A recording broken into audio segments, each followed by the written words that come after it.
देखो MP lecture 4 मतलब complex का 4th लेक्चर आपके पास है। मान के चलो 7 लेक्चर में लगभग तुम्हारे पास कंप्लीट हो गए, है ना। तो लास्ट क्लास में अपना क्या क्या हो गया था इसमें, इंटीग्रेशन वाले, हाँ, कॉशी इंटीग्रल फॉर्मूला और डेरिवेटिव वाला फॉर्मूला भी तुम्हारे पास हो गया था, है ना। चलिए तो अब इसमें अच्छा लास्ट जो क्वेश्चन किया था वो बन गया था, कितना आंसर आया उसका? -2 पाई। जीरो कैसे आ गया? लास्ट जो मैंने होमवर्क क्वेश्चन दिया था, डायरेक्शन देख लेना तुम एक बार, एक का क्लॉकवाइज एंटी क्लॉकवाइज, उसको एंटी क्लॉकवाइज में चेंज करेंगे तो तुम्हारे पास -2 पाई हो जाएगा, ठीक है। या फिर जाने से पहले मुझसे पूछ जाना एक बार होता है, ठीक है। वैसे -2 पाई आएगा। अब हेडिंग लिखेंगे इसके अंदर, हेडिंग लिखिए power series expansion of complex analytic function. Power series expansion of complex analytic function.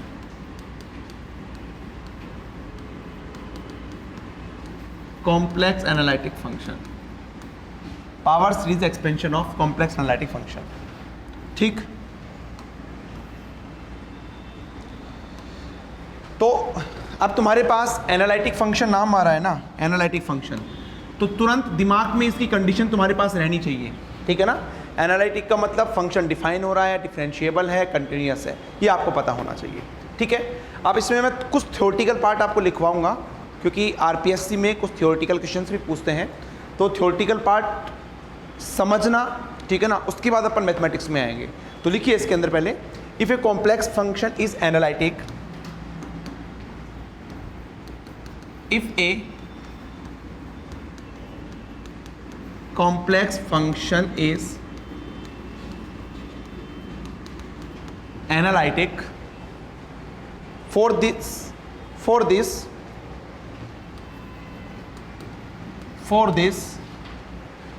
function should be differentiable, continuous and defined. Function should be differentiable,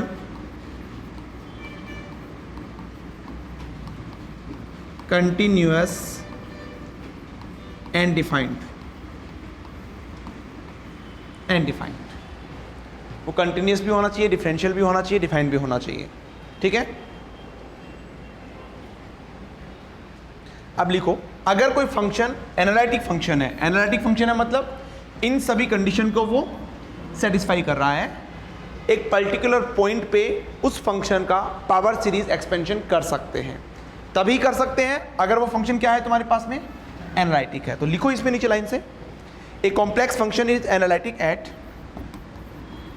A complex function is analytic at z is equal to z0, then z is equal to z0, then the function can be expanded in, the function can be expanded in power series about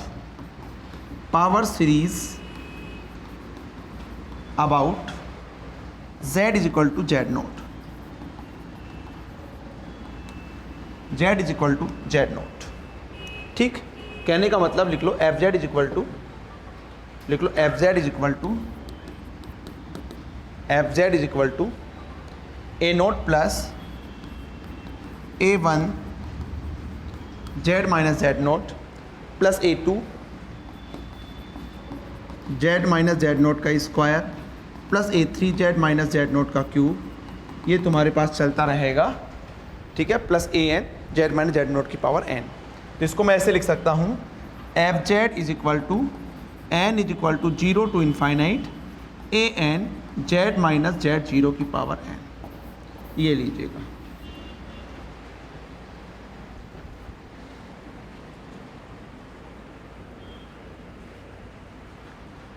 ठीक, समझना थोड़ा सा, ये बिल्कुल दिमाग में तुम्हारे होना चाहिए कि अगर मेरे पास कोई फंक्शन एनालिटिक है किसी पर्टिकुलर पॉइंट पे, तो उस पॉइंट के अबाउट उस फंक्शन का टेलर मतलब ये एक्सपेंड पावर सीरीज एक्सपेंशन अपन कर सकते हैं, इस तरह से उसको एक्सपेंड कर सकते हैं। नीचे लाइन से लिखिए, अब देखो सीरीज जैसे उसका एक्सपेंशन करेंगे तो दो तरह की सीरीज हो सकती है। एक तो ऐसी सीरीज जो कि इनफाइनाइट तक चले, और एक ऐसी सीरीज जो कि आपके पास में उसकी वैल्यू फाइनाइट आए।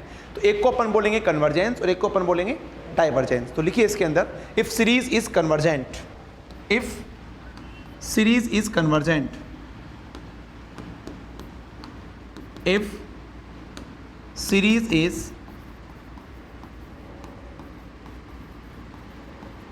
convergent, ठीक है, तो इसके पॉइंट लिख लो।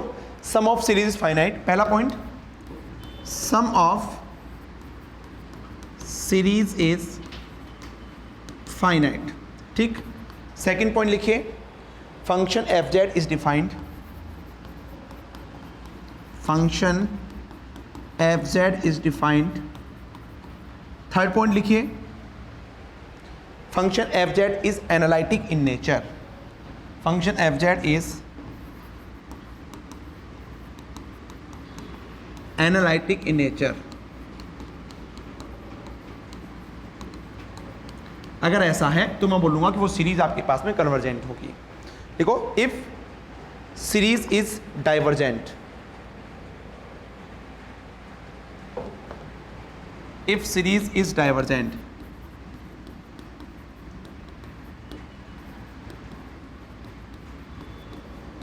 if series is divergent, तो इसमें पहला पॉइंट क्या होगा, sum of series is infinite। Second point लिख लो, function fz is not defined। Third point लिख लो, function fz is not analytic in nature।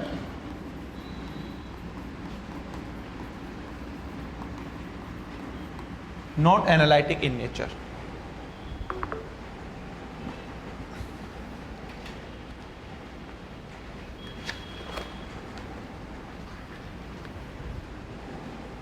ठीक, तो जस्ट मैंने मोटा मोटा यहाँ पे ये इन्फॉर्मेशन ले ली कि कन्वर्जेंस हम किसे बोलेंगे और डाइवर्जेंस किसे बोलेंगे। ठीक है, कन्वर्जेंस का मतलब वो सीरीज़ फाइनाइट होनी चाहिए, तुम्हारे पास में फंक्शन डिफाइन होना चाहिए और एनालिटिक नेचर होना चाहिए। डाइवर्जेंस जस्ट उसका अपोजिट हो जाएगा। ठीक, अब मेनली एग्जाम में क्वेश्चन कैसे आते हैं तो वो लिख लो heading, region of convergence and radius of convergence. Heading लिखिए,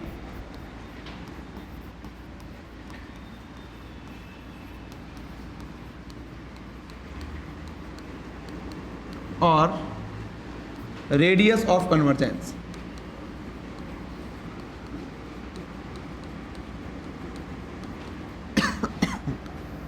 reason of convergence and radius of convergence. ठीक,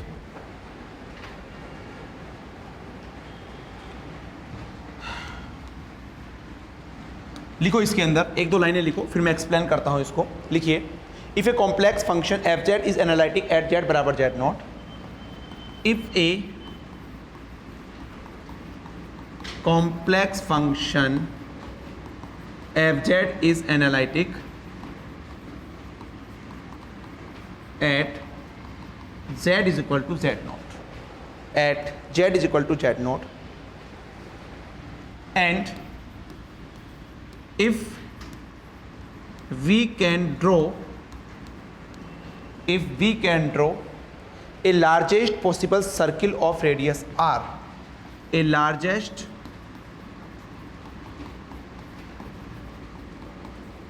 possible circle of radius capital R at center z is equal to z not, at center z is equal to z not. ठीक है, कहने का मतलब किस तरह का सर्कल बनेगा, C z minus z naught is equal to R, ऐसा ही होगा। इसका मतलब क्या है, सेंटर तुम्हारे पास जेड नॉट है और रेडियस तुम्हारे पास कितना हो गया आर। लिखो such that power series expansion of F Z, such that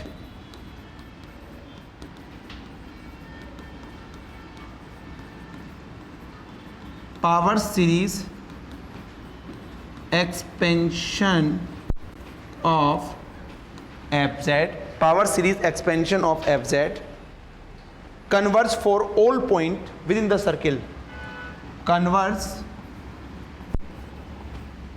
for all point within the circle, within the circle and diverge for all point outside the circle, and diverge for outside the circle, outside the circle, outside the circle.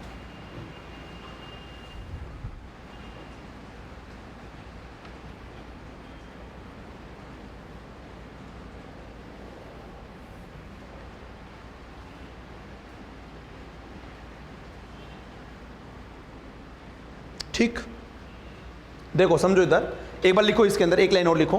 कहने का मतलब मान लो F Z मेरे पास है, f Z is equal to summation n बराबर 0 to infinite a N Z minus z zero की power n. इसका मैं एक्सपेंड कर सकता हूँ कब, जब मेरे पास में जो सर्किल हो कितना हो, converge for all point, converge for all point inside circle, और सर्किल क्या होना चाहिए तुम्हारे पास, और diverge for outside circle, diverge for outside circle. ठीक है, तो देखो इसको ऐसे रिप्रेजेंट करूंगा मैं, इसको ऐसे रिप्रेजेंट करूंगा, समझना, लेस देन आर, और डाइवर्ज फॉर आउटसाइड सर्किल मतलब ठीक। अब एक बार लिखो मत, समझो इधर, है ना, इधर समझो एक बार। देखो इधर मेरे पास क्या है, मान लो मेरे पास this is z and this is f z. ठीक, मेरे पास यहाँ पे कोई एक जेड बराबर जेड नोट पॉइंट है। ठीक है, मैं निकालना चाह रहा हूँ क्या, रीजन ऑफ कन्वर्जेंस। तो रीजन ऑफ कन्वर्जेंस क्या होगा कि यहाँ पे मान लो मेरे पास कोई पॉइंट है जहाँ पर फंक्शन क्या है तुम्हारे पास, एनालिटिक है। तो मैं क्या करूँगा, एक लार्जेस्ट ऐसा पॉसिबल सर्किल खींचूंगा, एक लार्जेस्ट ऐसा पॉसिबल सर्किल बनाऊंगा जिसका रेडियस में क्या मानूंगा आर, कि इसके अंदर जितने भी पॉइंट्स हैं सभी पे क्या होगा, फंक्शन कन्वर्ज होगा। कन्वर्ज होने का मतलब डिफाइन होगा, एनालिटिक होगा, सम ऑफ सीरीज आपके पास फाइनाइट होगा, और इसके आउटसाइड, आउटसाइड जो भी पॉइंट होंगे उस पर क्या होगा, वो डाइवर्ज होगा। ठीक है, तो रीजन ऑफ कन्वर्जेंस क्या हुआ तुम्हारे पास में, मतलब रीजन ऑफ कन्वर्जेंस, ये तुम्हारे पास जेड नोट सेंटर है, तो रीजन ऑफ कन्वर्जेंस आपके पास हो गया c z minus Z naught less than r. This is the region of convergence,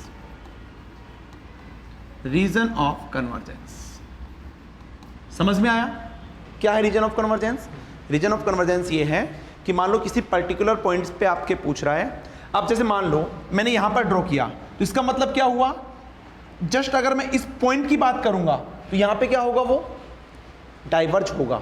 इसके अंदर जितने भी पॉइंट्स आएंगे, मैंने लेस देन आर लिखा है, इसके अंदर जितने भी पॉइंट्स आएंगे वो क्या होगा तुम्हारे पास में, कन्वर्जेंस होगा। That is the region of convergence. बाकी जब न्यूमेरिकल करेंगे तो और क्लियर हो जाएगा तुम्हारा। ठीक है, तो इसको नोट कर लो चाहे एक बार, ये जो भी बताया मैंने नोट कर लो इसको। नहीं, वही मैंने, तभी तो मैंने बोला कि अब ये हमें कहाँ तक बनाना है, ये सर्किल हमें, हमारा सर्किल वही सर्किल बनेगा जहाँ पे वो डाइवर्जेंस हो जाए, मतलब डाइवर्ज हो जाए। तो इसलिए यहाँ पे मैं उसका रीजन क्या लूँगा, हमेशा लेस देन आर लूँगा। वो पॉइंट नहीं होना चाहिए तुम्हारे पास में। हाँ, अगर मैं मान लो यहाँ पे अगर इक्वल टू ले लूँगा, इसका मतलब कहीं ना कहीं डाइवर्जेंस बन जाएगा। तो यहाँ पे मैं क्या करूँगा, इसके अंदर मैं चेक करूँगा, इसलिए मैंने लेस देन आर बोला है यहाँ पे। ठीक, और आप चाहो तो ऐसे लिख सकते हो, देखो इसको यहाँ पे लिख सकते हो, जो डाइवर्जेंस वाला रीजन है उसको greater than or equal to लिख सकते हो। तो यानी कि इस पॉइंट के ऊपर भी तुम्हारे पास में क्या होगा, वो डाइवर्ज होगा।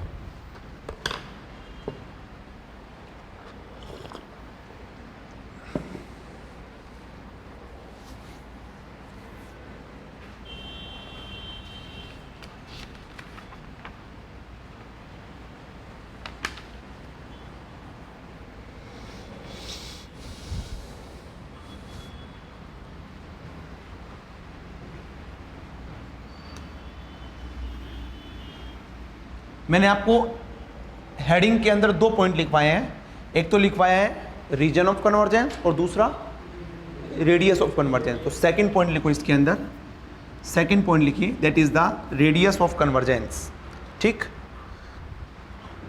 And again that is very very important. देखना शायद इस बार आरपीएससी के अंदर पूछा हुआ था यहाँ से क्वेश्चन, ठीक। देखिए इधर समझिएगा, नहीं हुआ note?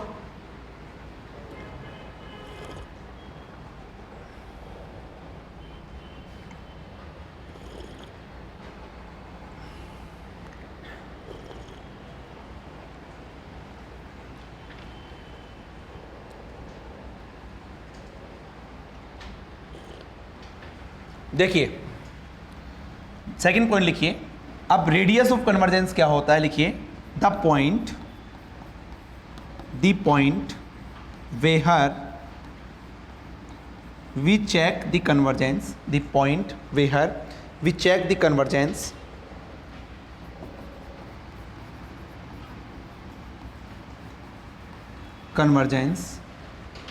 the distance from that point, the distance from that point, the distance from that point to the nearest singular point, to nearest singular point, to nearest singular point,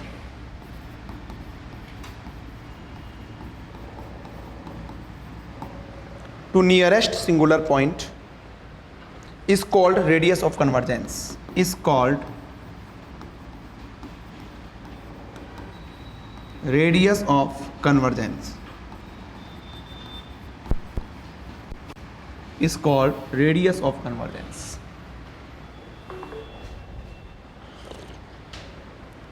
समझ में आया?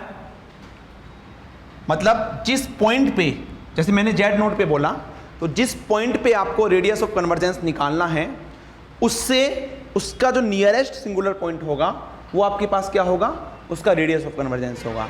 जैसे फॉर एग्जाम्पल लिखोगे तो बिल्कुल clear हो जाएगा आपका। देखो एग्जाम्पल, जैसे आपके पास एफ जेड जो है वो आपके पास है 10 जेड, तो about z is equal to 0 के लिए आपको निकालना है इसका radius of convergence and region of convergence.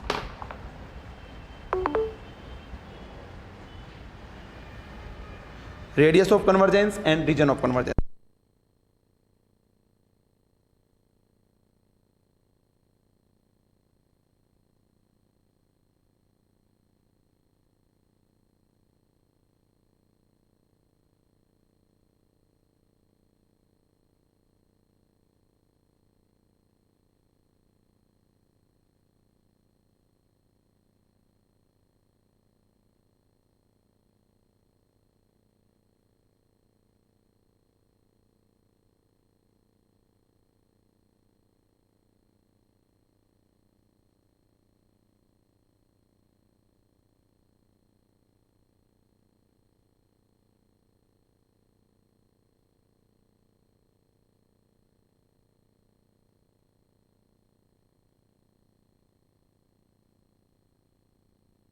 हाँ बताओ, 10 जेड का ग्राफ आता है?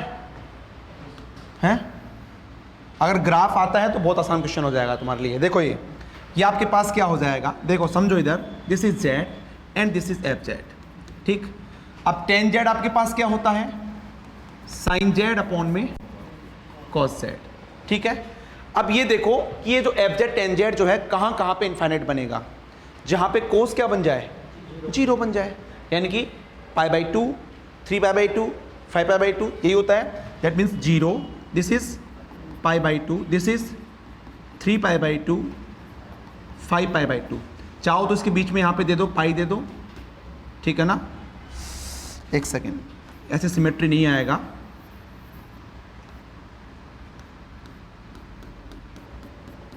देखो इधर, दिस इज, ये मैं मान लेता हूँ π/2, this is pi this is 3π/2 and this is 2π। इतना बनाने की जरूरत नहीं है वैसे, दिस इज -π/2। देखो जहाँ पे भी इनफाइनाइट बनता है वहाँ पे डॉटेड लाइन बता दो, जैसे यहाँ पे बन रहा है और यहाँ पे बन रहा है, यहाँ पे तुम्हारे पास इनफाइनाइट बन रहा है, तो इसका ग्राफ तुम्हारे पास कुछ इस तरह से आता है। देखो अगर तुमने पढ़ा हो तो इसका ग्राफ तुम्हारे पास कुछ इस तरह से आता है।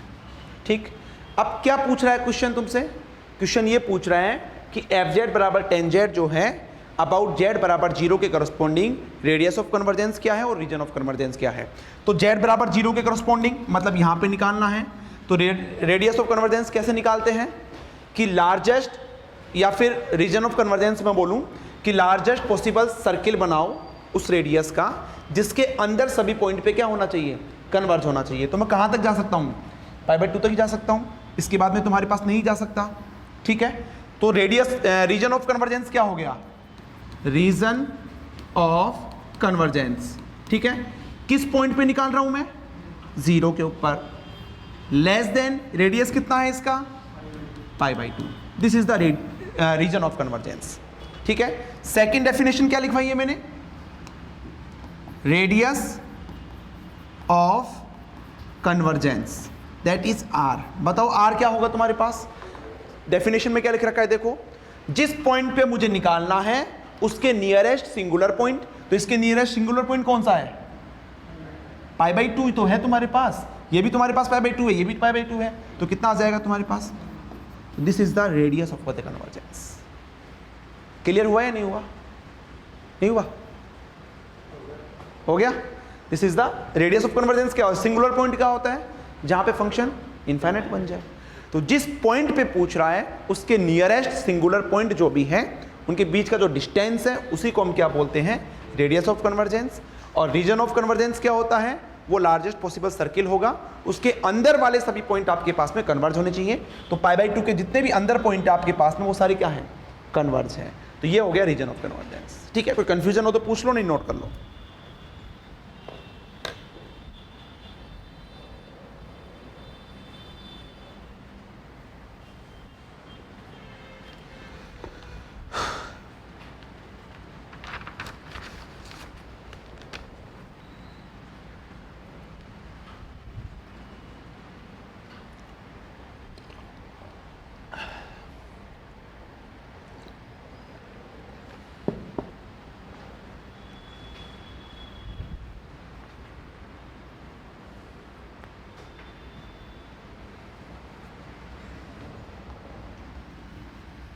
कोई भी कंफ्यूजन हो तो पूछ लीजिए, नहीं है तो आगे लिखेंगे formula for radius of convergence, note कर लो।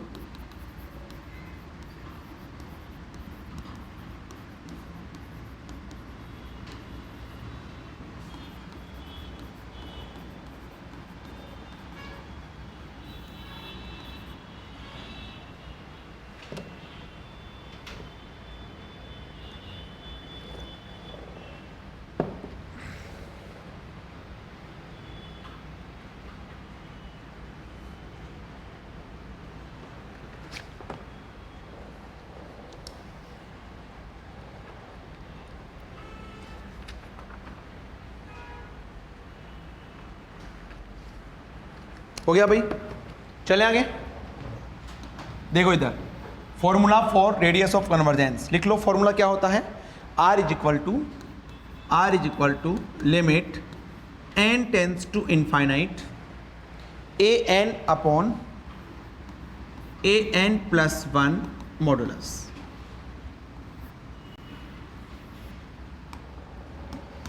Remember that is very important, और यहां से आरपीएससी में क्वेश्चन आया हुआ है।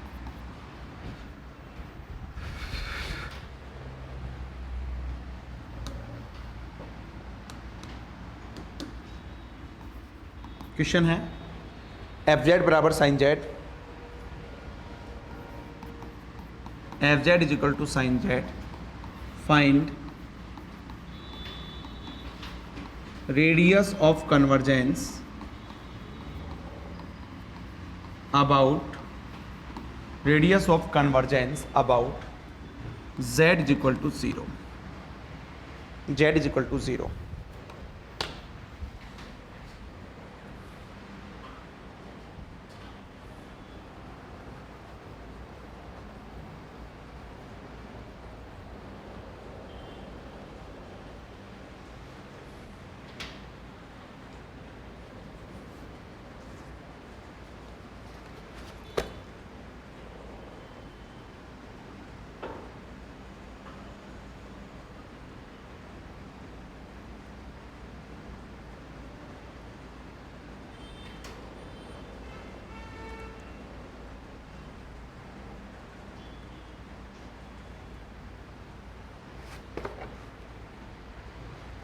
क्या लग रहा है तुम्हें आंसर कितना आना चाहिए, रेडियस ऑफ कन्वर्जेंस कितना आना चाहिए?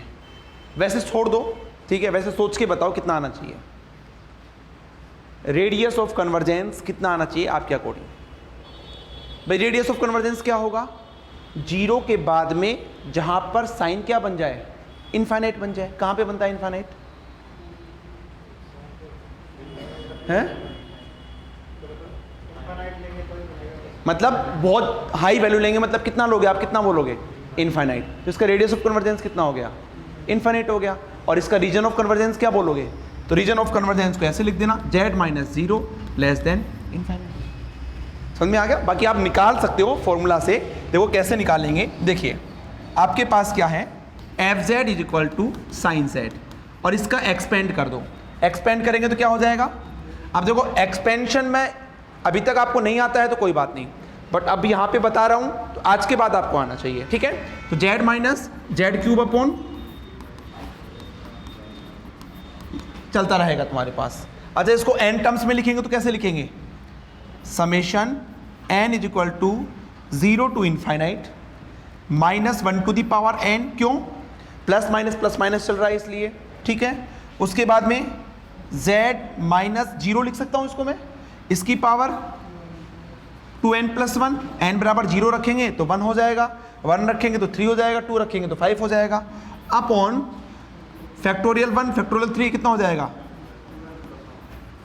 ये हो जाएगा। इसको किससे कंपेयर करो? दिस इज एफ जेड, इसको कंपेयर कर लो, कंपेयर विद अभी भी आपने लिखा है f Z is equal to summation n बराबर 0 से infinite a N Z minus z zero की पावर एन, ये लिखा है ना। देखो इससे कंपेयर करेंगे यहाँ पे तो ये हट जाएगा, ये वाला टर्म जेड जीरो यहाँ पे 0 है, ये हट जाएगा, तो ए एन कितना आ जाएगा तुम्हारे पास? ए एन आ जाएगा तुम्हारे पास समेशन एन बराबर 0 से infinite minus 1 to the power n upon 2n plus 1। अच्छा तुम्हें ये निकालने के लिए क्या चाहिए? और ए एन प्लस 1 चाहिए, ए एन प्लस 1 निकाल लो, ये हो जाएगा n बराबर 0 से infinite minus 1 to the power n plus 1 upon 2n plus 1 रखेंगे तो 2n प्लस, यही होगा। इसके बाद रेडियस ऑफ कन्वर्जेंस का फॉर्मूला क्या होता है? r होता है आपके पास में limit n tends to infinite a n upon में ए एन प्लस 1, ठीक है। तो limit n tends to infinite a n आपके पास देखो ये रहा, तो ये वाला टर्म लिखने की जरूरत नहीं है तुम्हें। क्यों? क्योंकि मोड के अंदर है तो प्लस ही रहेगा हमेशा, है ना। तो 1 अपॉन फैक्टोरियल 2n प्लस 1, और नीचे क्या होगा तुम्हारे पास में 2n प्लस 3 ऊपर चला जाएगा। तो इसको थोड़ा सोल्व करेंगे, limit n tends to infinite, यहाँ पे क्या हो जाएगा 2n प्लस 3 2n प्लस 2 और फैक्टोरियल अपॉन में फैक्टोरियल 2n प्लस 1, ये कैंसिल आउट हो जाएगा। कोई ऑप्शन नहीं है, n बराबर इनफाइनाइट रखोगे तो कितना आएगा तुम्हारे पास में? इनफाइनाइट आएगा ना, इनफाइनाइट। तो इसका रेडियस ऑफ कन्वर्जेंस कितना आ गया भाई? अब n टेंस टू इनफाइनाइट रखोगे यहाँ पे तो ये क्या बनेगा तुम्हारे पास? इनफाइनाइट बनेगा। तो रेडियस ऑफ कन्वर्जेंस आपके पास इनफाइनाइट आ गया। एंड अगर तुमसे पूछ ले रीजन ऑफ कन्वर्जेंस तो कितना हो जाएगा तुम्हारे पास? z minus 0 is less than infinite, this is the region of convergence. ठीक, इसको नोट कर लो जल्दी से।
उसको सोल्व करने की जरूरत नहीं थी ना भाई, वैसे भी समझ में आ गया ना।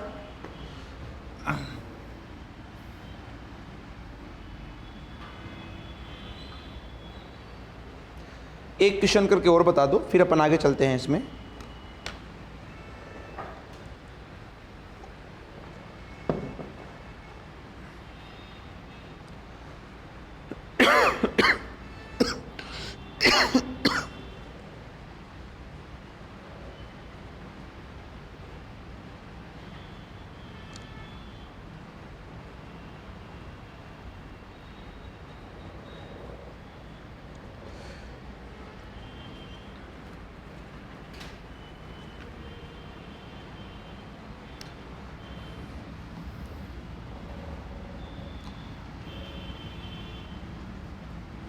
हो गया ये? लिखिए क्वेश्चन, क्वेश्चन लिखिए, find radius of convergence and find radius of convergence and region of convergence, region of convergence, region of convergence of fz is equal to fz is equal to n is equal to 0 to infinite,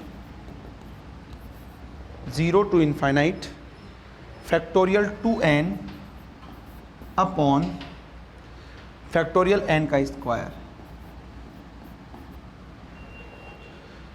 z minus 3 eta की power n, z minus 3 eta की power n about z is equal to 3 eta, about z is equal to 3 eta. ठीक है, गलत मत करना, सही से निकालना, आरपीएससी में पूछा हुआ है।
हुआ भाई?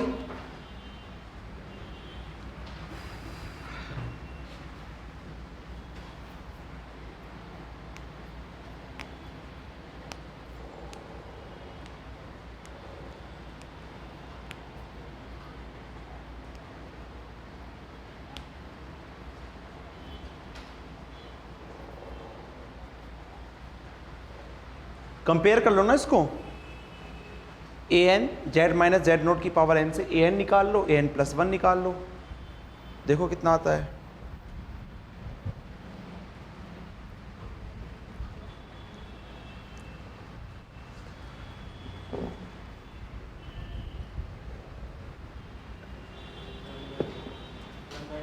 Yes, very good, that is 1/4। ठीक, देख लो इधर, सबसे पहले इसको कंपेयर करवा लो, किससे? n is equal to 0 to infinite a N Z minus Z naught की पावर n। जब कंपेयर करवाएंगे तो ए एन तुम्हारे पास कितना हो जाएगा? Factorial 2n upon factorial n का स्क्वायर, n बराबर 0 से इनफाइनाइट। ये लिखने की जरूरत नहीं है, ठीक। ये हो गया तुम्हारे पास factorial 2n upon factorial n का स्क्वायर। सिमिलरली an+1 क्या हो जाएगा तुम्हारे पास, फैक्टोरियल n की जगह n+1 रखना तो 2n+2 अपॉन n+1 का स्क्वायर अंदर है ना तुम्हारे पास, तो ये हो जाएगा n+1 का स्क्वायर और इसका फैक्टोरियल। ये फैक्टोरियल एक बार चेक कर लेते हैं, फैक्टोरियल n का होल स्क्वायर है भाई, है ना। Yes, this is factorial n का होल स्क्वायर। तो ये आपके पास हो जाएगा n+1 का फैक्टोरियल और इसका स्क्वायर, ठीक। अब क्या करोगे रेडियस ऑफ कन्वर्जेंस के लिए, r is equal to limit n tends to infinite an upon an+1, ठीक है। तो यहाँ से तुम्हारे पास क्या हो जाएगा, limit n tends to infinite an कितना है तुम्हारे पास, फैक्टोरियल 2n अपॉन में फैक्टोरियल n का स्क्वायर इनटू, यहाँ पे तुम्हारे पास ये आएगा तो ये कहाँ चला जाएगा, ऊपर चला जाएगा, अपॉन यहाँ पे क्या आ जाएगा तुम्हारे पास 2n+2, ठीक। अब इसको थोड़ा ओपन कर लो, limit n tends to infinite, ठीक है। क्या हो जाएगा भाई, देखो ये तो ऐसे कैसे रहेगा, क्योंकि तुम्हारे पास जब इसको ओपन करेंगे तो ये कैंसिल आउट होगा, ठीक है। यहाँ पे तुम्हारे पास इसको ओपन कर लो तो ये कितना हो जाएगा, n+1 का होल स्क्वायर बाहर आ गया, फैक्टोरियल n का स्क्वायर, ठीक है, अपॉन नीचे फैक्टोरियल n का स्क्वायर, इसको ओपन कर लो 2n+2 2n+1 फैक्टोरियल 2n, ये कैंसिल आउट हो जाएगा, ये कैंसिल आउट हो जाएगा। तो limit n tends to infinite, दो ऊपर भी तुम्हारे पास डिग्री 2 हो गई और नीचे भी तुम्हारे पास डिग्री 2 हो गई, तो यहाँ से क्या करो, n को बाहर ले लो तो क्या आ जाएगा n², ठीक है। क्या बचेगा 1+1/n का स्क्वायर अपॉन, यहाँ से n बाहर लो, यहाँ से n बाहर लो, कितना हो जाएगा n² 2+2/n और यहाँ से 2+, अब limit n tends to infinite रख दो तो तुम्हारे पास कितना आ जाएगा, r इज इक्वल टू, देखो इनफाइनाइट रखेंगे तो तुम्हारे पास क्या हो जाएगा, ये 0 हो जाएगा, ये 0 ये 0, तो कितना हो जाएगा 1/4, 2 × 2 4 हो गया ना। तो ये तो तुम्हारे पास हो गया radius of convergence, and region of convergence क्या हो जाएगा, z - 3 iota is less than 1/4. This is the final answer.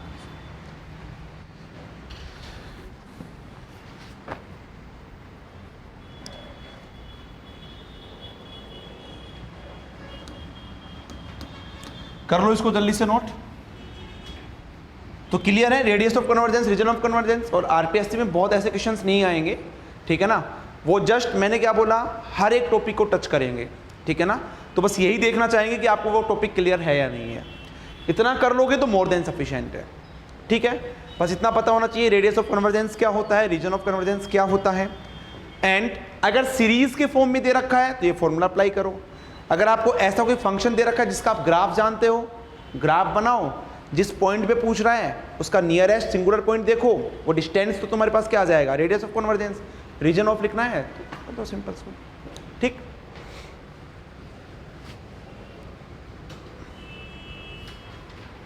चले आगे, अब अपन आगे चलते हैं इसमें, that is the Taylor series expansion, ठीक है। इस बार क्वेश्चन आया हुआ था, तो जस्ट मैं देखो आपको फॉर्मूला बताऊंगा। पहली बात तो कहां पे अप्लाई कर सकते हैं टेलर सीरीज ये देखेंगे, उसके बाद उसका फॉर्मूला देखेंगे, एक या दो क्वेश्चन सोल्व करेंगे उसके, है ना। तो लिख लीजिएगा टेलर सीरीज एक्सपेंशन,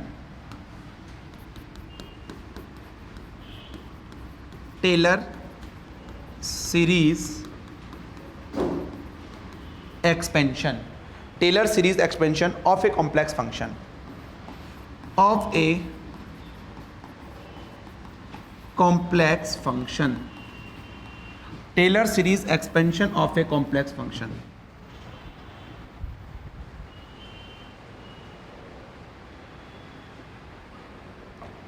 ठीक है, तो देखो टेलर सीरीज एक्सपेंशन कहां पे कर सकते हैं, जिस रीजन में फंक्शन क्या हो आपके पास में, एनालिटिक हो। अगर फंक्शन एनालिटिक है तो उस रीजन में उस सर्किल के नियर अबाउट यानी कि उसके इनसाइड टेलर सीरीज एक्सपेंशन अपन कर सकते हैं। तो लिख लो एक दो लाइन इसके अंदर, लिखो if A complex function f Z is analytic, if A complex function fz is analytic, fz is analytic at all point within circle, at all point within circle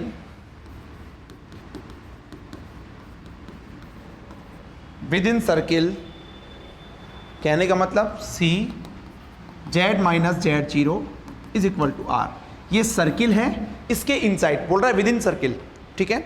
then for all point within the circle, then for all points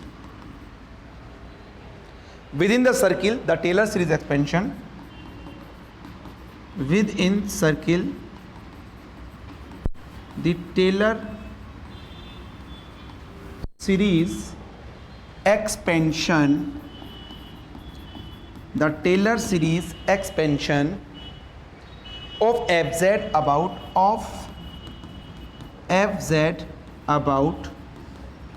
z is equal to z naught is, z is equal to z naught is। लिख लो fz is equal to fz naught plus f dash z naught upon factorial 1 z minus Z naught की power 1 plus f double dash Z naught upon factorial 2 z minus Z naught का square क्या रहेगा, plus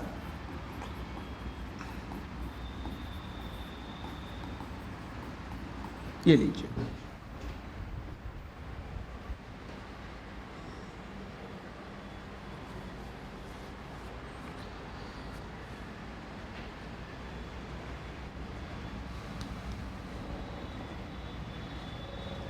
तो ये आपके पास हो गया भाई एफ जेड इज इक्वल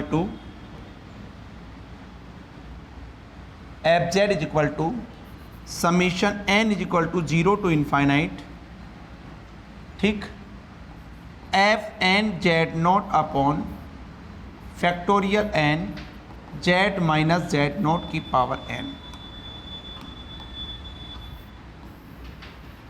ये लीजिए,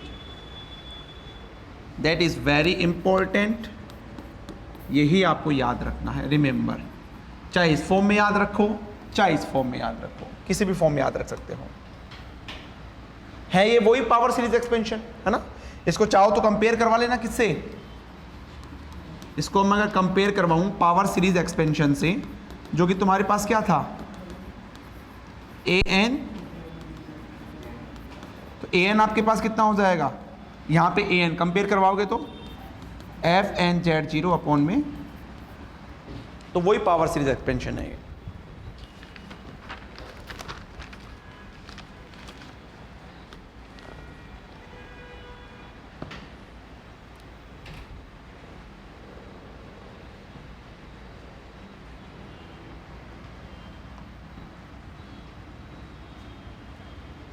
ठीक है,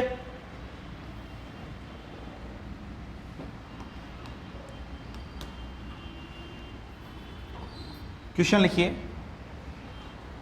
एफ जेड बराबर sine z, f Z is equal to sine z, f Z is equal to sine z, about z naught is equal to 0, find Taylor series expansion, अबाउट z naught is equal to 0, find Taylor series expansion, Taylor series expansion find out करो भाई।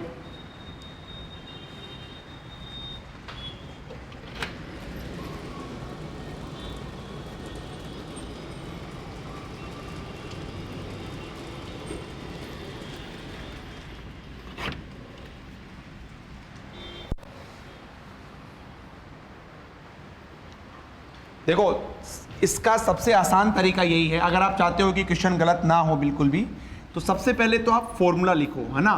F Z आपके पास होता है, चाहो तो expansion वाला लिख लो, F Z naught plus F dash Z naught upon factorial 1 Z minus Z naught का 1 plus F double dash Z naught upon factorial 2 Z minus Z naught का square plus F triple dash Z naught upon factorial 3, इतना sufficient है।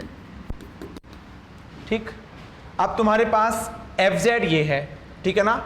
बोल रहे F, अच्छा Z note बराबर कितना है, 0 है। ठीक, तो सबसे पहले तो निकालो एफ जेड। एफ जेड आपको दे रखा है साइन जेड, तो एफ जेड नोट कितना हो जाएगा, 0, साइन 0 0 होता है। फिर एफ डैश जेड चाहिएगा तुम्हें, कितना हो जाएगा, एफ डैश जेड नोट कितना हो जाएगा तुम्हारे पास। फिर एफ डबल डैश जेड तुम्हारे पास माइनस साइन जेड, तो ये कितना हो जाएगा तुम्हारे पास, 0।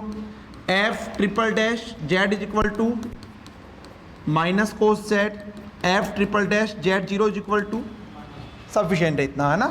अब देखिए यहाँ पे तुम्हारे पास जस्ट वैल्यू पुट करेंगे, f Z is equal to सबसे पहले 0 प्लस इसकी वैल्यू कितनी थी, एफ डैश जेड 1, और यहाँ पे जेड माइनस 0 की पावर 1।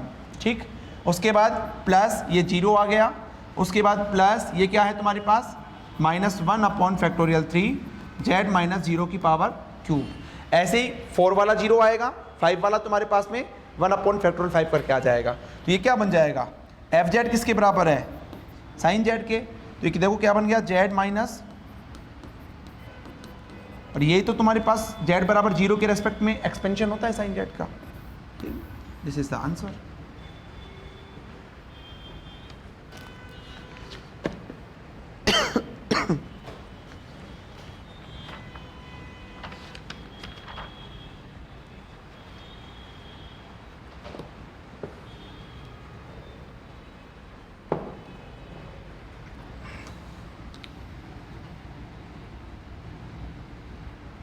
ठीक है, तो कर लोगे यहां से क्वेश्चन। एक क्वेश्चन मैं आपको होमवर्क दे रहा हूं, ठीक है ना, वो करना।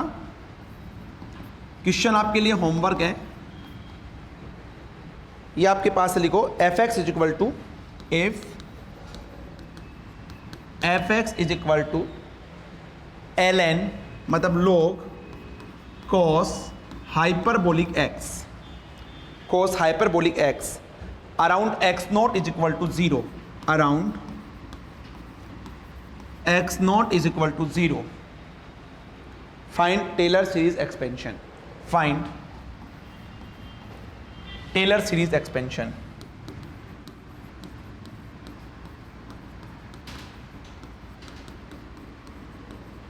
Find Taylor series expansion.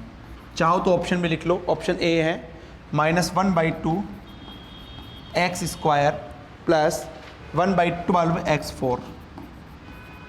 Option b है, मतलब ये चलता रहेगा आगे, है ना, प्लस डॉट डॉट डॉट चलता रहेगा। ऑप्शन बी है 1/2 एक्स स्क्वायर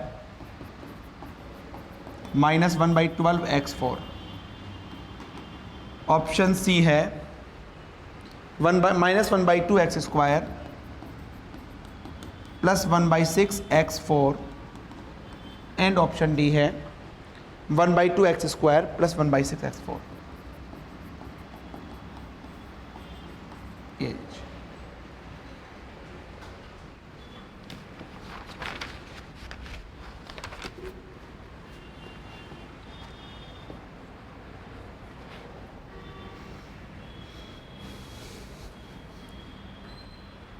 ठीक, अब बस इसमें छोटी छोटी चीज़ों का ध्यान रखना, जो कि मैं आपको लास्ट क्लास में भी शायद आपको ही बताया था, नेट वाले बैच में बताया था, कि अब देखो यहाँ पे क्या आ रहा है, ये कोस हाइपरबोलिक, इसका डिफ्रेंशिएशन क्या करोगे, पॉजिटिव, आपको ही बताया था। हाँ यस, तो इसका मतलब साइन हाइपरबोलिक, कोस हाइपरबोलिक और टेन हाइपरबोलिक, तीनों का डिफ्रेंशिएशन पॉजिटिव होगा, बाकी तीनों का ध्यान रखना।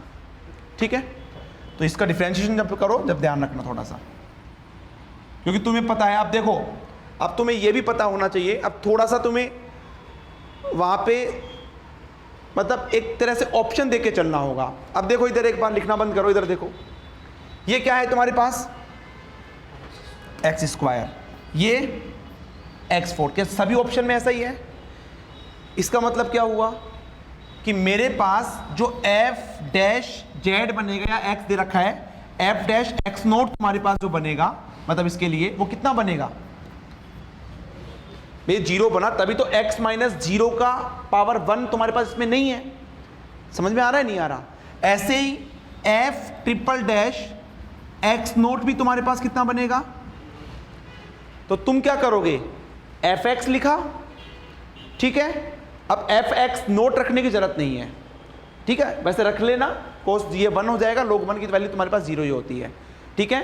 उसके बाद जब f डैश x निकालोगे तो उसमें फिर 0 रख के देखने की जरूरत नहीं है। क्यों जरूरत नहीं है? क्योंकि ऑप्शन में ही नहीं है, इसका मतलब वो क्या होगा तुम्हारे पास में 0 होगा, ठीक है। डबल डैश में निकालोगे तब रखो, ट्रिपल डैश निकालोगे तो क्या 0 रख के देखोगे? ट्रिपल डैश में नहीं रख के देखेंगे, क्योंकि एक्स क्यूब की यहाँ पे टर्म ही नहीं है, इसका मतलब वो क्या हुआ होगा तुम्हारे पास में 0 हुआ होगा, ठीक है ना। तो ये अप्रोच ध्यान रखना, थोड़ा सा टाइम बचेगा इससे। तो ये होमवर्क है, देखना कौन सा ऑप्शन आता है।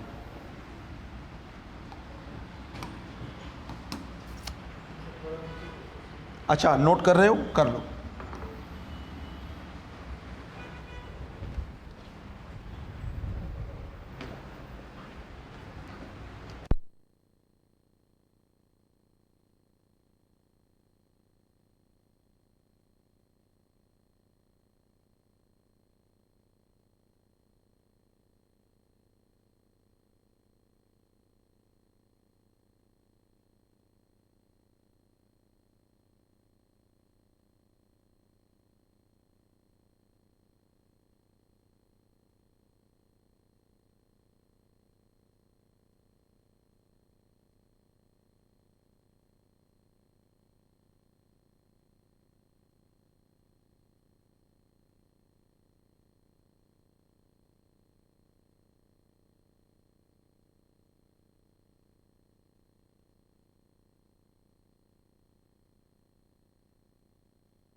हो गया भाई, चले आगे।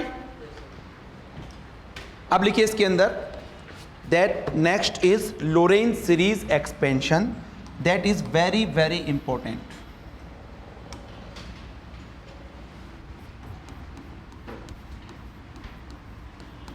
Lorentz series expansion, Lorentz series expansion, ठीक। लोरेंज सीरीज एक्सपेंशन, तो सबसे पहले तो इसका स्टेटमेंट लिखिए। स्टेटमेंट क्या होता है, ध्यान रखना ये बहुत इंपॉर्टेंट है, ठीक है, क्योंकि जितनी भी सिंगुलरिटीज़ हैं वो अपन यहीं से कैलकुलेट करेंगे। तो लिखिए if A complex function f Z, if A complex function f Z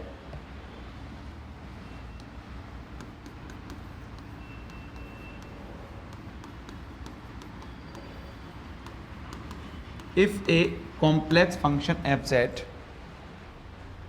is analytic at all point, is analytic at all points inside a ring shaped region, inside a ring shaped region.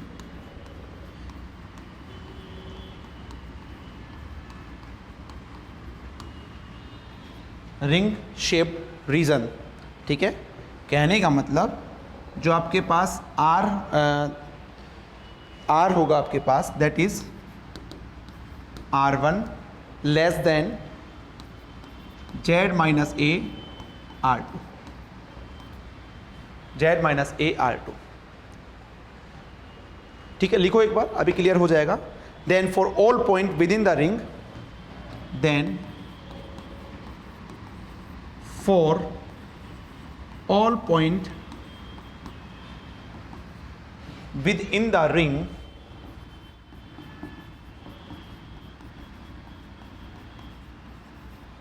within the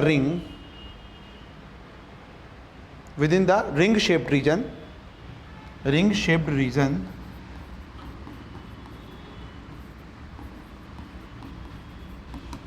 the Lorentz series expansion of function fz, the Lorentz series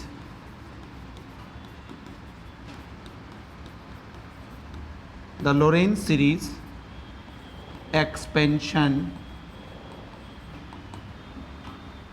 of function fz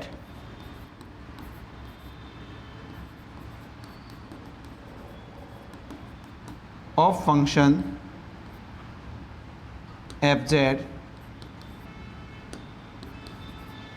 function fz is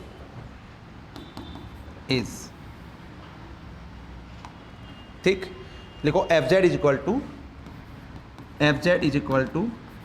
summation n is equal to 0 to infinite an z minus z0 की power n plus summation n is equal to 1 to infinite bn upon z minus z0 की power n।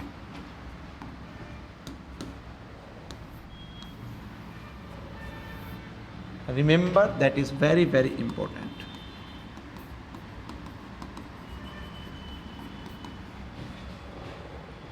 ठीक।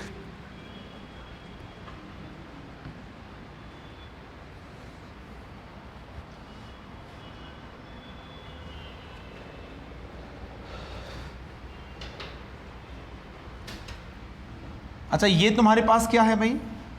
Only इतना part, power series बोल दो या फिर मैं इसको क्या बोल दूं?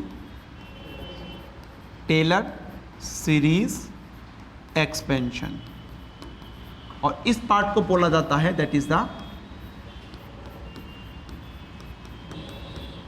Principal part. PAL आएगा, LE आएगा, PAL principal part of Laurent series, ठीक है। ये वाला पार्ट जो कि बहुत काम में आने वाला है आपके पास, principal part of Laurent series.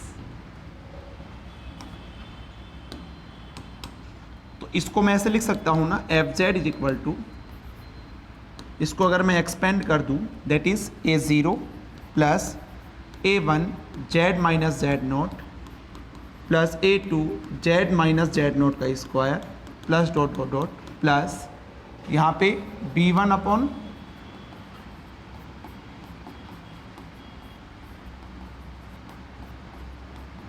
ये लीजिए, ऐसा ही होगा। जस्ट एक्सपेंड कर दिया मैंने इसको। देखो अभी तक तो अपन ने क्या देखा? Taylor series. टेलर सीरीज में जितनी भी z की पावर आएगी वो कैसी आएगी? पॉजिटिव आएगी, जबकि लोरेंज सीरीज में पॉजिटिव और नेगेटिव भी आएगी तुम्हारे पास, ठीक। इसके अलावा देखो मैंने आपको एक चीज़ यहाँ पे लिखवाई होगी, जैसे रिंग शेप्ड रीजन। इसका मतलब क्या है? तो जैसे एक एग्जाम्पल लिखो, है ना, एग्जाम्पल लिखिए। जैसे fz आपके पास है 1 upon z minus 3 z minus 4, 1 upon z minus 3 z minus 4, ठीक।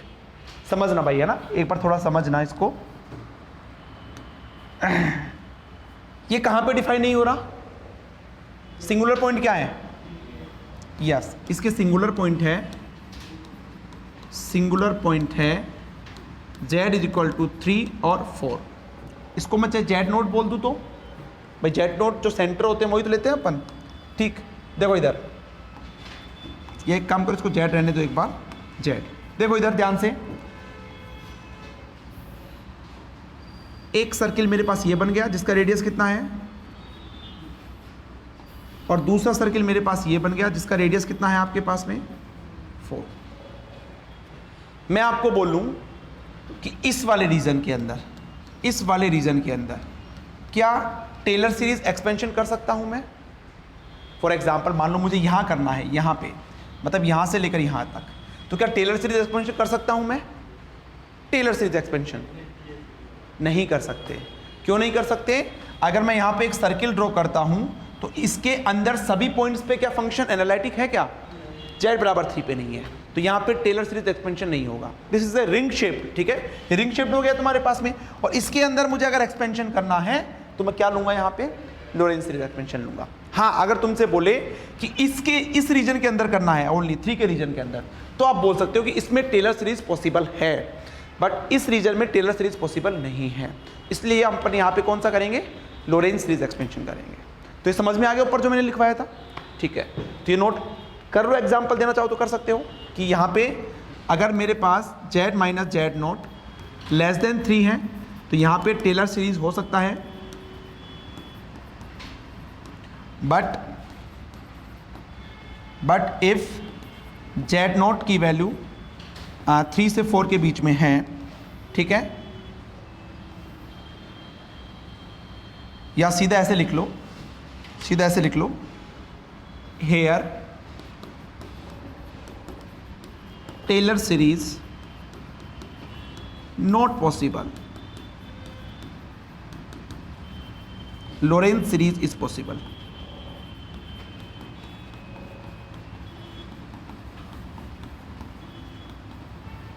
लोरेंट्ज सीरीज इज पॉसिबल।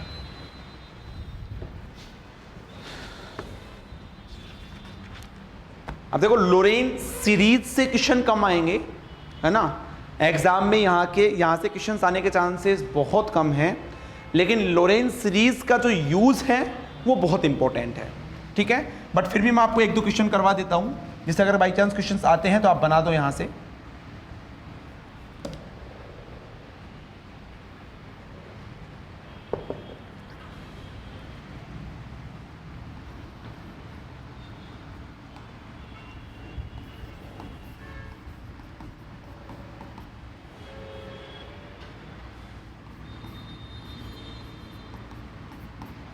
जैसे एफ जेड है 1/z into Z minus 1, expand F Z in, लिखो expand F Z in, expand X Z in Laurent series valid for the following domain. Laurent series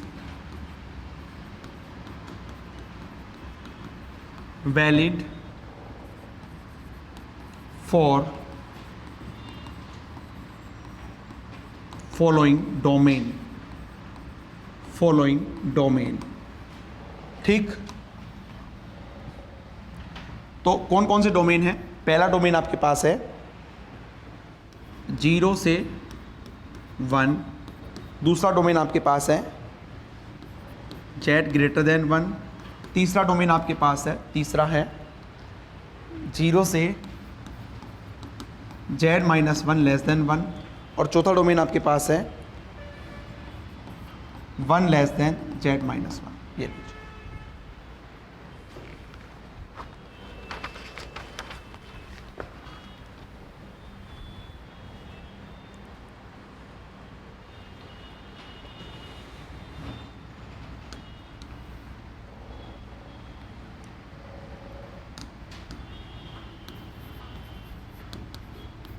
solution करते हैं।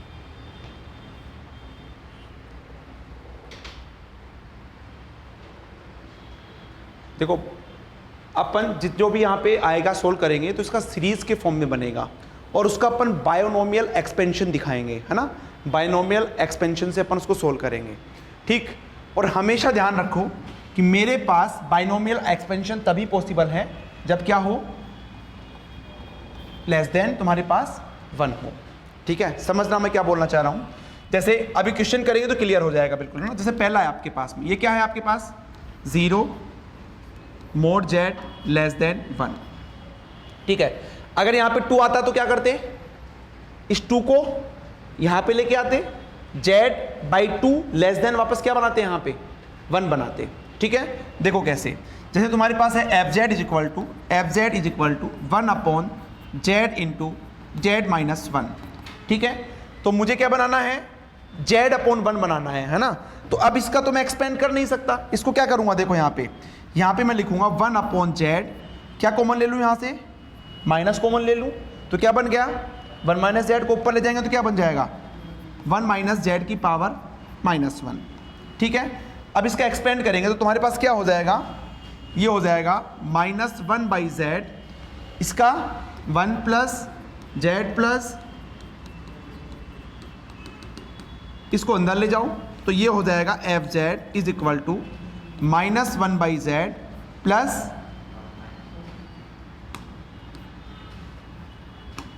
-1 minus ये तुम्हारे पास चलता रहेगा। तो ये वाला पार्ट कौन सा आ गया, पावर सीरीज वाला, और ये वाला पार्ट तुम्हारे पास कौन सा आ गया, this is the principal part. ठीक, पहला क्वेश्चन। सेकंड देखो एक बार, सेकंड क्या है तुम्हारे पास, सेकंड क्वेश्चन आपके पास है mode Z less than greater than क्या है आपके पास 1 है। ठीक है, जेड ग्रेटर देन 1 है, मुझे क्या बनाना है, लेस देन 1, तभी बाइनोमियल एक्सपेंशन हो सकता है। ठीक है, तो देखो यहां पे इसको मैं क्या लिखूंगा, ये लेस देन कब बनेगा, रिवर्स कर दो तो क्या हो जाएगा 1 बाई जेड लेस देन 1। तो अब अपने पास जो फंक्शन है एफ जेड, उसको इसी फॉर्म में बनाना पड़ेगा। दैट मीन्स एफ जेड मेरे पास देखो क्या है 1 upon Z into Z minus 1। ठीक है, तो यहां से तुम्हारे पास क्या बनाऊंगा इसको मैं, f Z is equal to 1 by Z.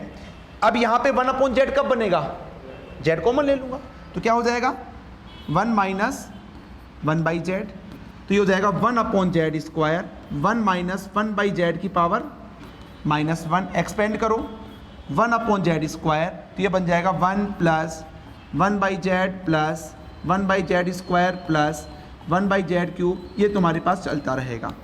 ठीक है, तो ये तुम्हारे पास क्या आ जाएगा, यहाँ पे ये आ जाएगा f Z is equal to, अंदर ले जाओ 1 अपॉन जेड स्क्वायर 1 अपॉन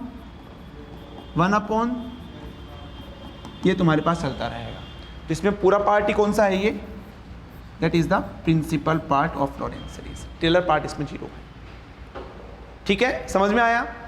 मुझे हमेशा लेस देन 1 करके बनाना है और उसी फॉर्म का बनाना है। जैसे तुम्हारे पास ये आ गया, मान लो ये है तुम्हारे पास मोड जेड लेस देन 2, तो आप क्या करोगे जेड बाई 2 लेस देन 1, तो इस फॉर्म का तुम्हारे पास सीरीज बनेगा।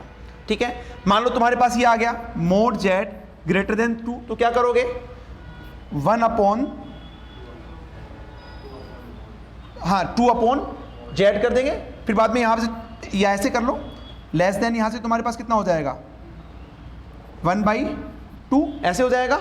इस 2 को मल्टीप्लाई इधर कर देना, 2 बाई जेड आ जाएगा लेस देन 1, उस फॉर्म में उसका एक्सपेंड करेंगे। ठीक है, अभी क्वेश्चन करेंगे तो और क्लियर हो जाएगा तुम्हारा। एक बार के लिए नोट करो, उसके बाद में अपन नेक्स्ट 3-4 क्वेश्चन करते हैं, फिर इसका एक क्वेश्चन और देखेंगे। दिख जाएगा, है दिख जाएगा ना, हाँ तो करो, इसको नोट कर लो।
चलें आगे।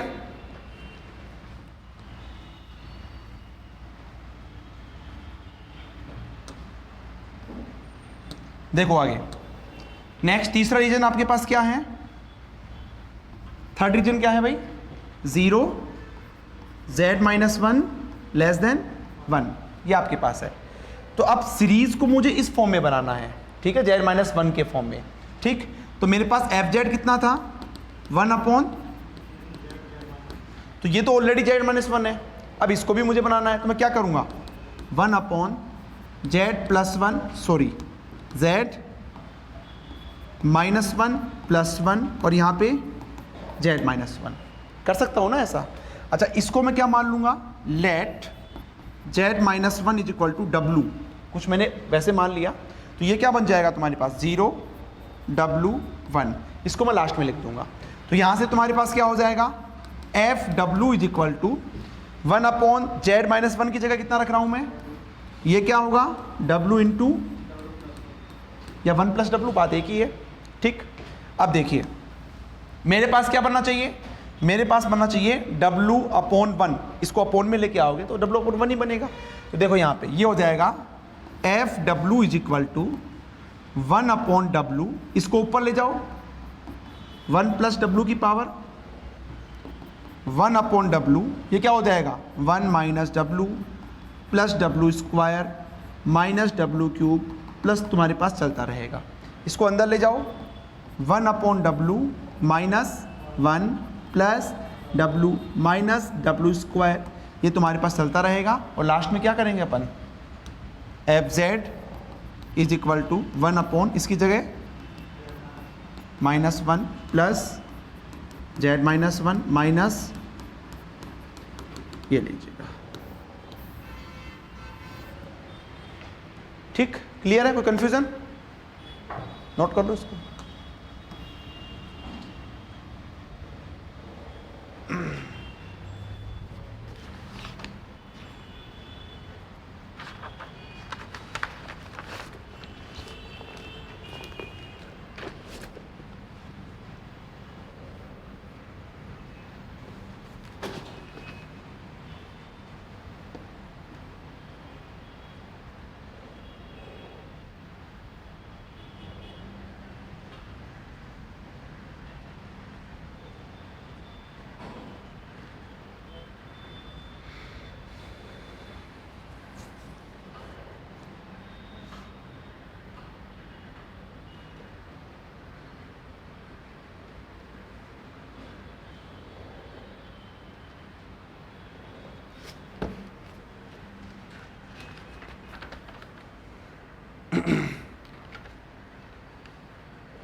क्लियर है भाई।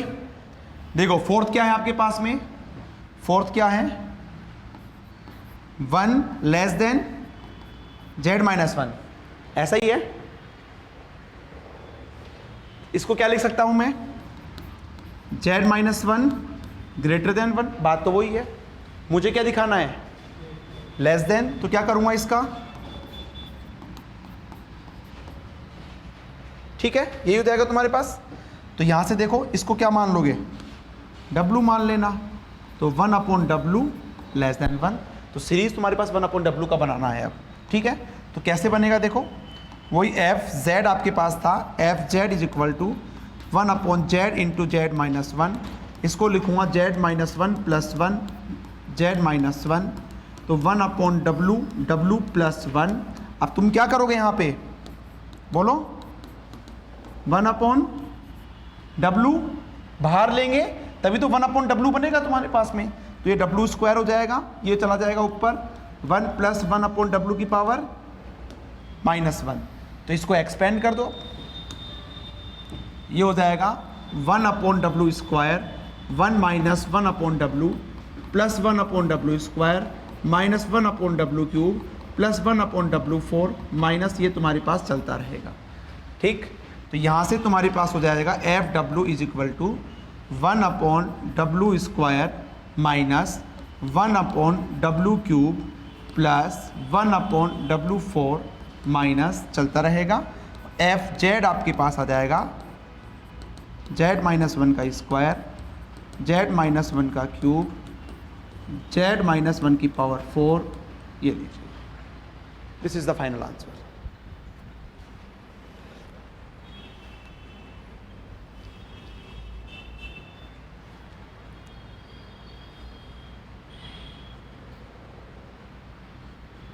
यहां से क्वेश्चंस देखो, पता नहीं है आरपीएससी में कैसा क्वेश्चन पूछ ले, ठीक है, बट चांसेस कम है यहां से, है ना। भले ही टेलर सीरीज का पूछ सकता है लेकिन इसके चांसेस कम है, लेकिन ये इंपॉर्टेंट बहुत है।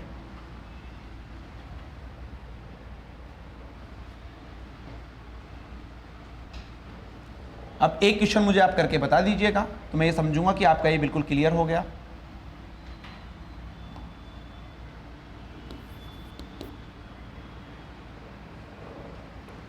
एफ जेड आपके पास है 1/z माइनस 1 का स्क्वायर,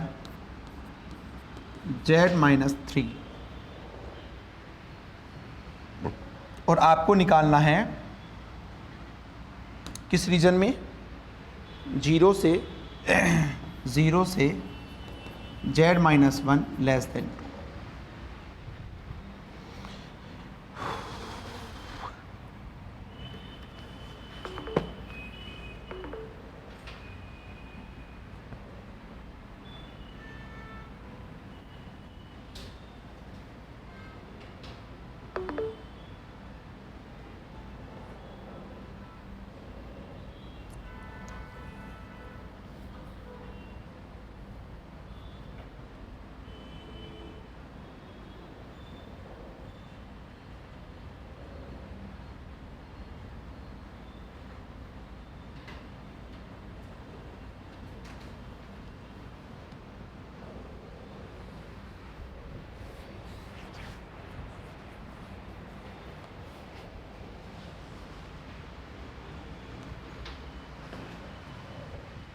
बारिश शुरू दिया है।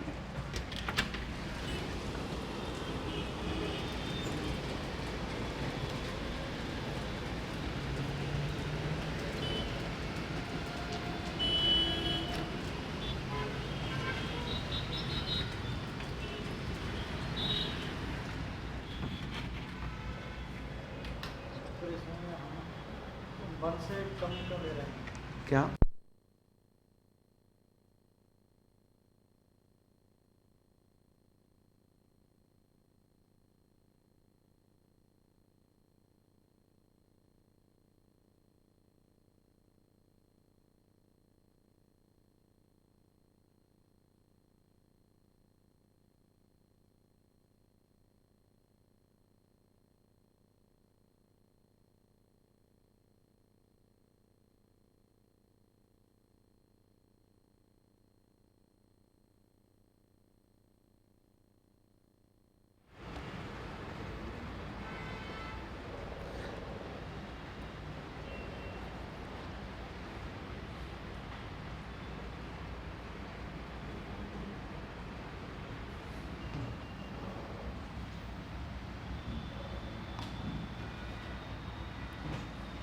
क्या करेंगे, जेड माइनस 1 को W मान लेंगे तो ये हो जाएगा 0W लेस देन 2, इसको मैं लिखूंगा 0W/2 लेस देन 1। ठीक, अब एफ जेड को जेड माइनस 1 के फॉर्म में बनाएंगे तो ये हो जाएगा जेड माइनस 1 माइनस 2। ठीक, तो 1/, ये क्या हो जाएगा 1/W स्क्वायर और W माइनस 2, इसको मैं क्या बोलूँगा FW, ऐसे ही होगा ना। ठीक है भाई, जेड माइनस 1 के फॉर्म में बना लो। अब देख लो मुझे क्या बनाना है भाई, FW इज इक्वल टू, मुझे किसके फॉर्म में बनेगा, ये किसके फॉर्म में बनेगा W/2। W/2 कब बनेगा, W कॉमन लेने पे बनेगा, 2 कॉमन लेने पे बनेगा, 2 कॉमन लेने पे, तो 2 लूँ या -2 लूँ, -2, तभी 1 माइनस के फॉर्म में बनेगा तुम्हारे पास, है ना। तो -2 कॉमन ले लो तो ये बन जाएगा 1 माइनस W/2 की पावर -1। ठीक, जस्ट इसका एक्सपेंड कर दो, इतना करते हैं तो तुम्हें आंसर का अंदाज़ा लग जाएगा कि कौन सा ऑप्शन होगा। तो 1 प्लस W/2 प्लस W/2 का स्क्वायर प्लस W/2 का क्यूब, ठीक। यहाँ पे तुम्हारे पास अंदर ले जाओ इसको, तो ये क्या हो जाएगा -1/2W² माइनस 1/4W, ठीक, माइनस 1/8 ही बचेगा तुम्हारे पास, है ना। उसके बाद माइनस W/16 ये तुम्हारे पास चलता रहेगा। और लास्ट में क्या करोगे, W की जगह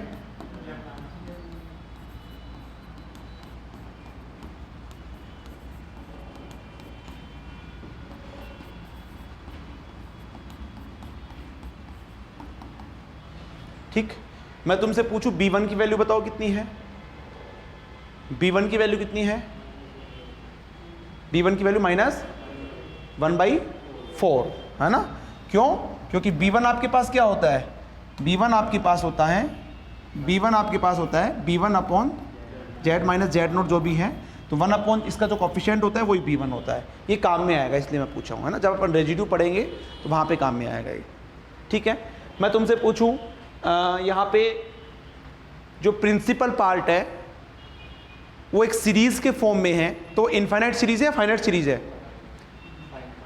this is the finite series, और उसका मैक्सिमम पावर कितना है, इसका मैक्सिमम पावर 2 है। तो ये क्या हो गया, पोल ऑफ ऑर्डर 2, सिंगुलरिटी अपन पढ़ेंगे जब, this is the pole of order 2, ठीक है। अगर ये चलता रहता 2, 3, 4 की पावर चलता रहता तो ये क्या होता, इनफाइनाइट टर्म्स, इसको क्या बोलते, that is the essential singularity, ठीक है। और अगर एक भी तुम्हारे पास नहीं होता, बस यहीं से स्टार्ट होता तुम्हारे पास में, तो इसको बोलते रिमूवेबल सिंगुलरिटी। समझ में आ रहा है। तो वो सारी चीजें अपन देखेंगे, इस बार नेट में क्वेश्चन यहीं से आया था, ठीक है ना। अब स्टूडेंट्स को ये नहीं पता लगा कि उसको सोल्व कैसे करें, ठीक है ना। तो सिंपल सा तरीका है, अगर फंक्शन में कोई ऐसा फंक्शन मिल जाए जो कि सीरीज के फॉर्म में हो, जैसे e⁻z हो गया, sin z हो गया, cos z हो गया, तो उसको एक्सपेंड करना ही करना है। एक्सपेंड करो, कंपेयर करवाओ, आंसर आ जाएगा, ठीक है। तो ये है तुम्हारे पास में लोरेंज सीरीज। कल अपन स्टार्ट करेंगे इसके अंदर सिंगुलर पॉइंट्स, ठीक है ना। तो सिंगुलर पॉइंट तुम्हारे पास में एसेंशियल होगा, नॉन एसेंशियल होगा, पोल होगा, रिमूवेबल होगा, ब्रांच पॉइंट होगा, ठीक है। रेजिड्यू एट इनफाइनाइट होगा। पिछली बार तुम्हारे पास में RPSC 2016 के अंदर पूछा हुआ था, बिल्कुल आसान क्वेश्चन, कि रेजिड्यू एट इनफाइनाइट तुम्हारे पास क्या होगा, ठीक है ना। तो वो सब अपन कल देखेंगे, ठीक है। 2 दिन और लगेंगे कॉम्प्लेक्स के अंदर, 2 दिन में तुम्हारा फिनिश हो जाएगा, ठीक। यानी कि अगर आपका कॉम्प्लेक्स फिनिश हो जाता है तो आप ये मान के चलिए 3 से 4 क्वेश्चन आप 100% सही करेंगे। क्वेश्चन इससे बाहर नहीं जाएगा, इसके अंदर ही होगा जो भी होगा, ठीक है भाई। तो नहीं, कल ऑफ रहेगा संडे का, मंडे को क्लास होगा तुम्हारा।